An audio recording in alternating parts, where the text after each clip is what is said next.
Les comentaba, ¿sí me escuchan? Sí, doctora. Ok. El neumotórax completo, el que ya nos da esta sintomatología, taquicardia, hipotensión arterial, importante compromiso hemodinámico, es lo que se llama el neumotórax atención. Pero, por ejemplo, un neumotórax más pequeño, que sea del 50% o del 60%, puede ser que no nos dé un compromiso hemodinámico. Ahora, en la que sigue, a ver, la inspección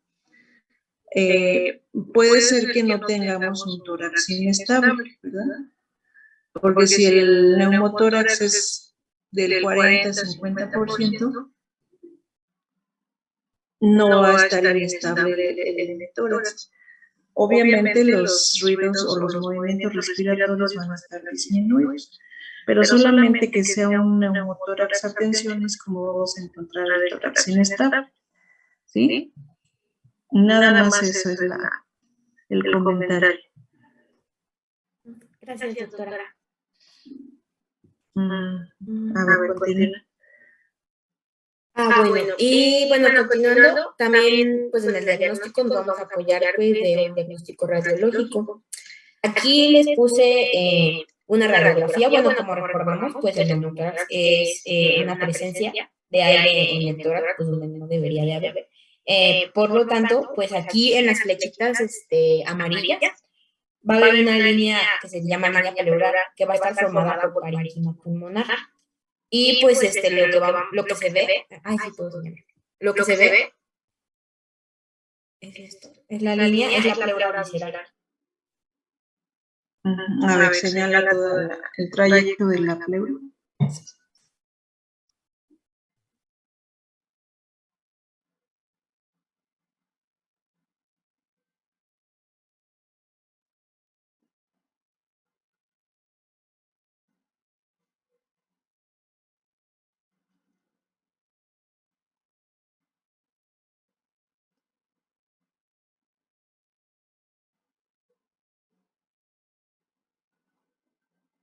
La pleura. Y pues el pulmón se colapsa hacia el ilio, por lo tanto la hiperclaridad pues, va a ser periférica. En el caso de que sea un neumotórax a tensión, ya como dijo la doctora, es más complicado, pues va a haber un descenso de diafragma, un rechazo de la silueta medio torácica hacia el lado sano y un pulmón comprimido hacia mediastino.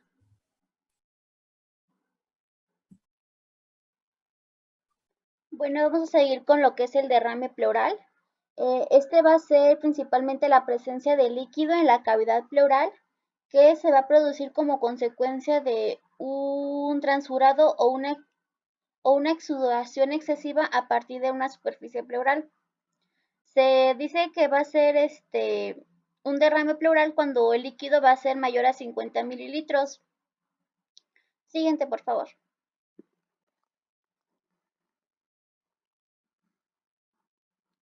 Entre sus causas van a ver que pueden ser inflamatorias, sistémicas, por fármacos o neoplasias. Las inflamatorias van a ser por una infección bacteriana, que son las más frecuentes. Sistémicas, que principalmente va a ser por una insuficiencia cardíaca. Neoplásicas, que va a ser por la presencia de cualquier tumor que va a ocasionar el derrame. Y se van a clasificar en dos, que va a ser de transurado y exurado. La de exurado va a ser un líquido rico en proteínas, que va a ser resultado de una inflamación de la pleura, que va a ser por una alteración de la permeabilidad capilar. En cambio, el transurado va a ser cuando va a haber un desequilibrio en la presión de ciertos vasos sanguíneos, que va a generar que se filtre el líquido al espacio pleural. Entre el exurado, las causas más frecuentes va a ser por un derrame paraneurítico o tuberculosis, y en cambio para el transurado va a ser una cirrosis hepática o una falla de ventrículo izquierdo. Siguiente, por favor. Bueno, se va para diferenciar entre un exurado y un transurado se van a utilizar los criterios de Lake, que va a medir principalmente tres criterios, que es la relación entre la proteína del líquido pleural y las proteínas del plasma, que va a ser mayor a 0.5. Va a medir también la relación del lactato deshidrogenasa del líquido pleural con el lactato deshidrogenasa del plasma, que va a tener un nivel mayor a 0.6. Además de que también va a medir el lactato deshidrogenasa del líquido pleural, que va a ser mayor a 2/3 del límite normal. Bueno, estos criterios dicen que al haber presencia de un solo de estos criterios, se va a tratar de, de un exudado, y cuando no va a haber presencia de ninguno de estos criterios, se va a tratar de un transurado, va a ser la causa de que va a generar el derrame. Siguiente, por favor.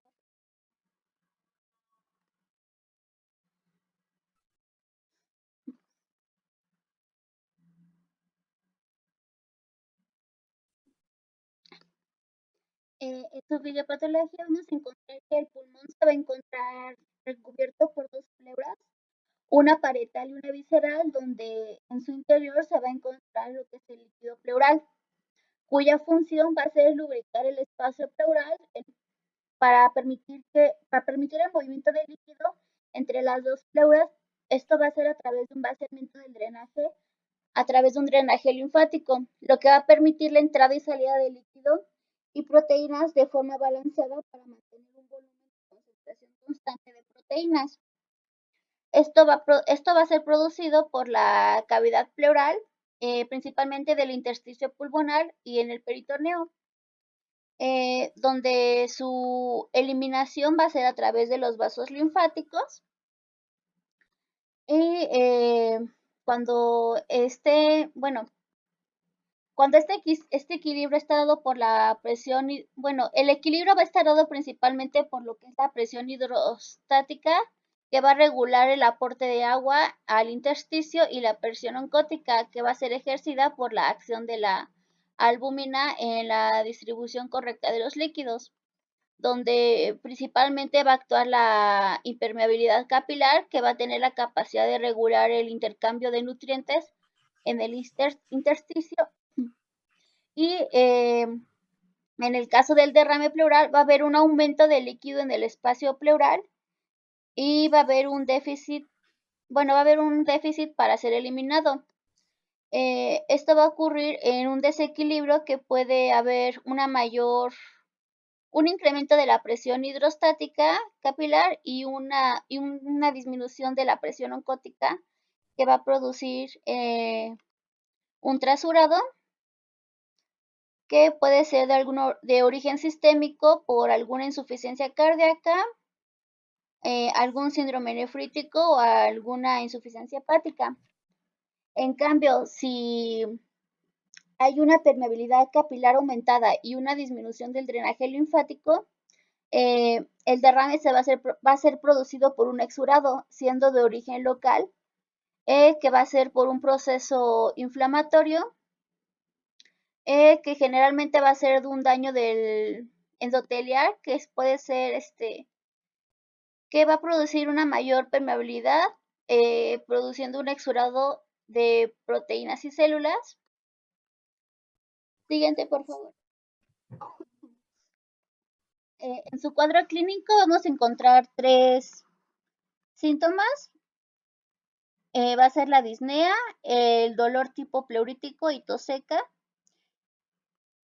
También puede presentarse en derrames pleurales leves, que el individuo se encuentra asintomático. La disnea va a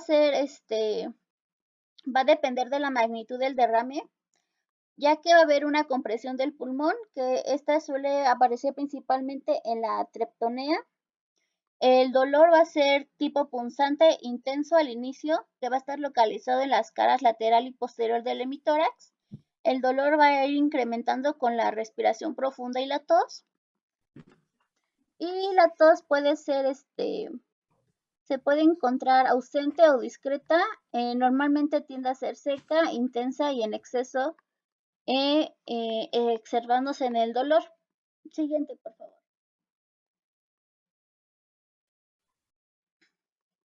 En nuestro diagnóstico clínico vamos a encontrar que a la inspección va a haber una disminución de los movimientos respiratorios, va a haber un abobamiento del emitórax afectado.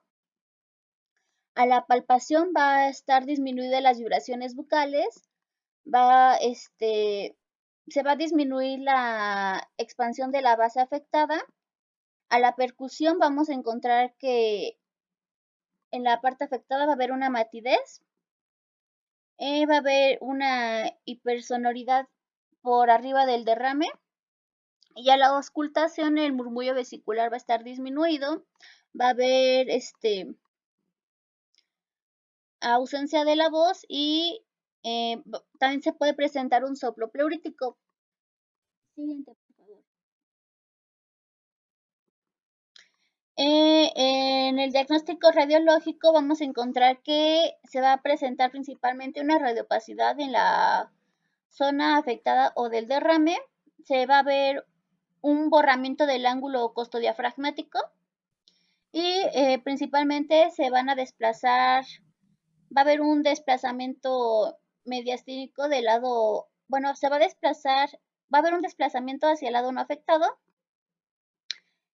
Aquí en esta radiografía vamos a encontrar que va a haber una radiopacidad homogénea del hemitórax derecho. Bueno, en la base del hemitórax derecho.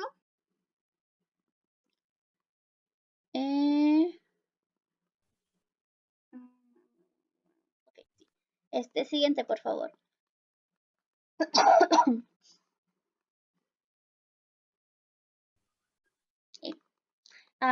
Y también en la parte de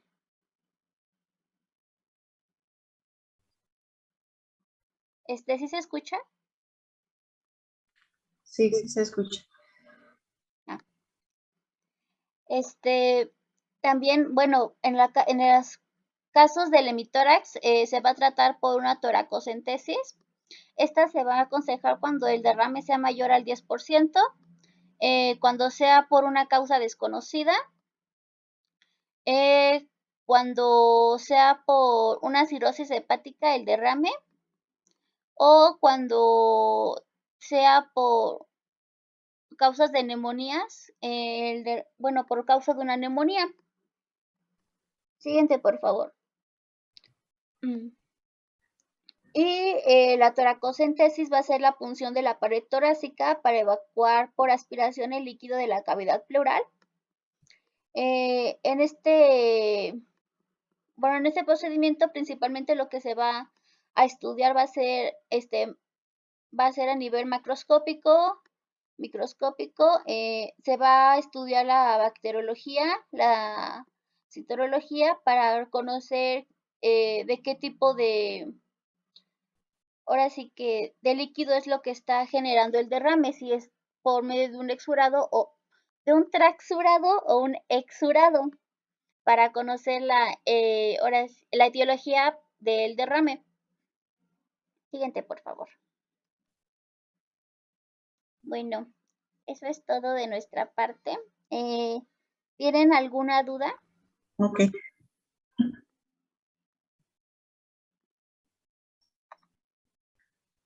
No, compañera. A ver, grupo. A ver, chicos, ¿alguna duda de los síndromes pleuropulmonares? ¿Alguien tiene alguna duda? Acuérdense que son síndromes. Entonces, las causas pueden ser diferentes. Ya mencionaban aquí el síndrome de condensación, por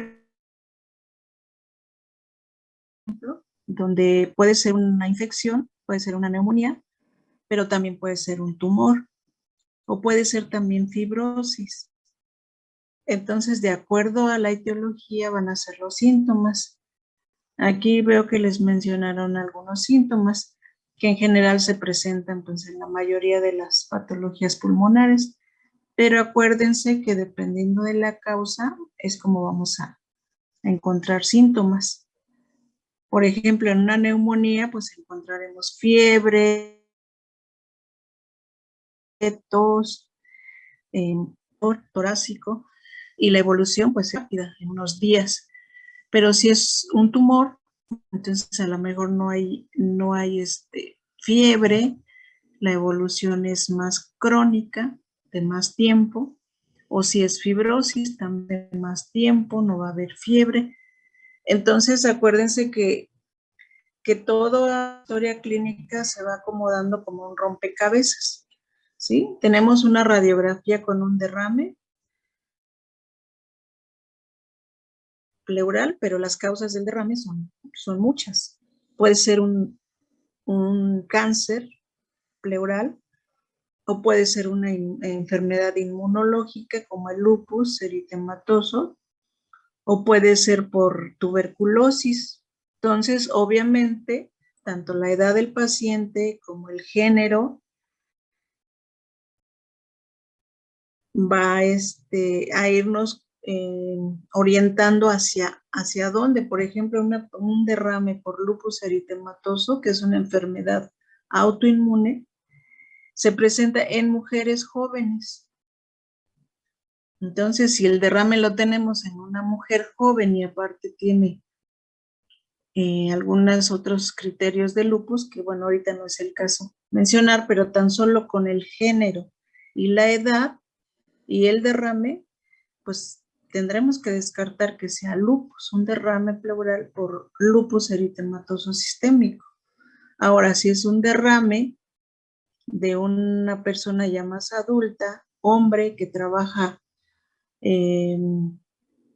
con el asbesto, por ejemplo, vamos a pensar que es un mesotelioma, un cáncer de la pleura, ¿sí? Pero ya es el género que nos dice que es un hombre, que es un hombre ya muy adulto y que tiene años trabajando en una fábrica, por ejemplo, de asbesto. Entonces vean cómo todos los antecedentes que recogemos en una historia clínica nos van a ir orillando, nos van a ir orientando hacia una patología. Obviamente, junto con todos los estudios que se les hace, por ejemplo, aquí el derrame pleural, o en el caso de un síndrome de condensación, junto con la historia clínica, el cuadro clínico, o sea, el padecimiento actual, la exploración física, podremos ir orientando.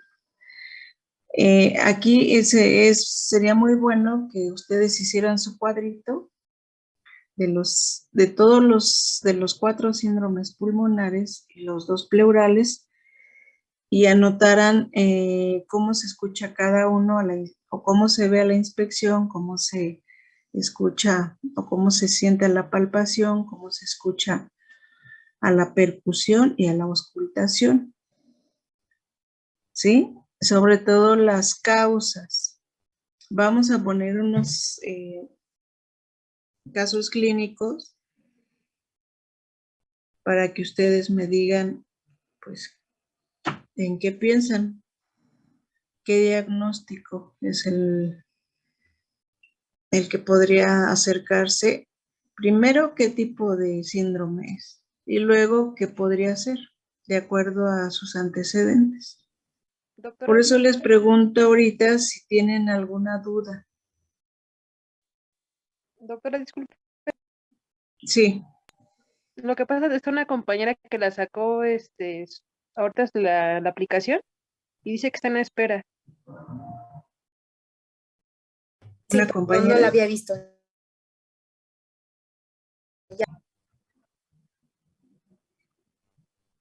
Ok. Bueno, ¿no tienen ninguna duda, chicos?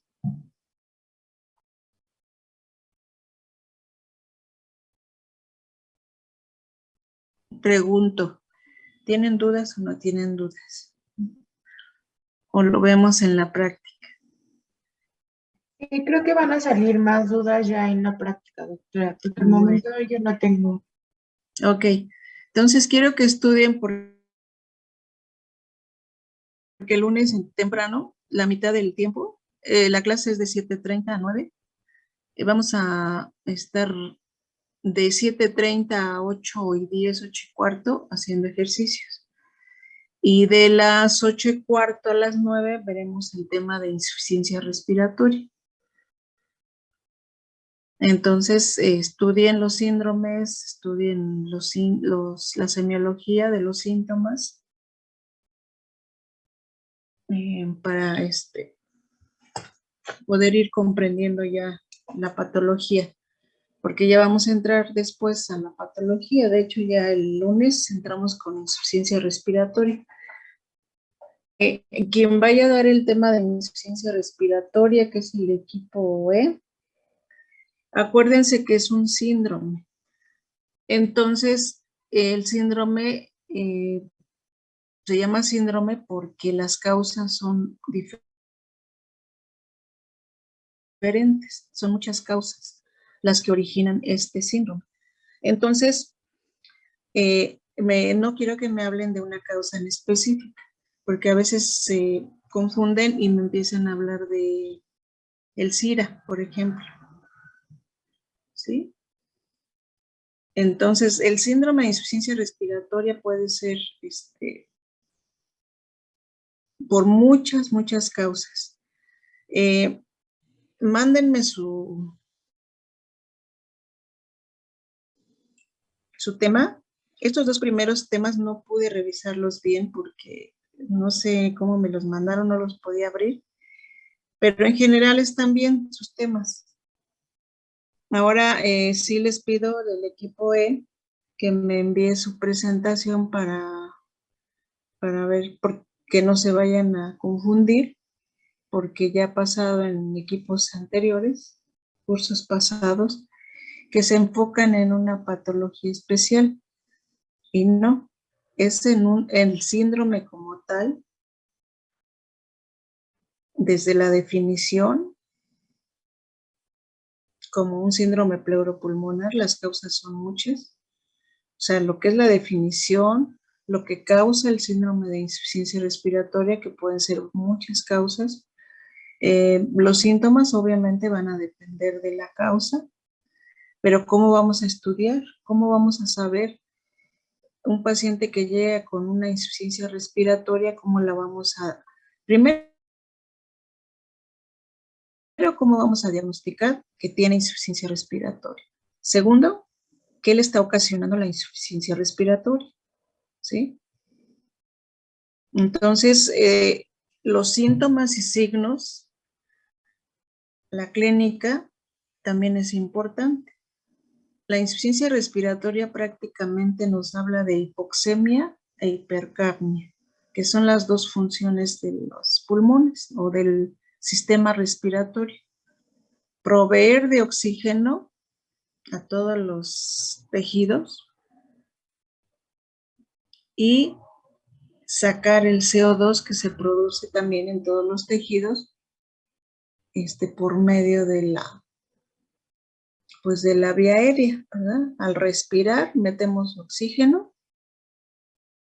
que llega hasta los alvéolos y mediante la membrana alveolo-capilar hay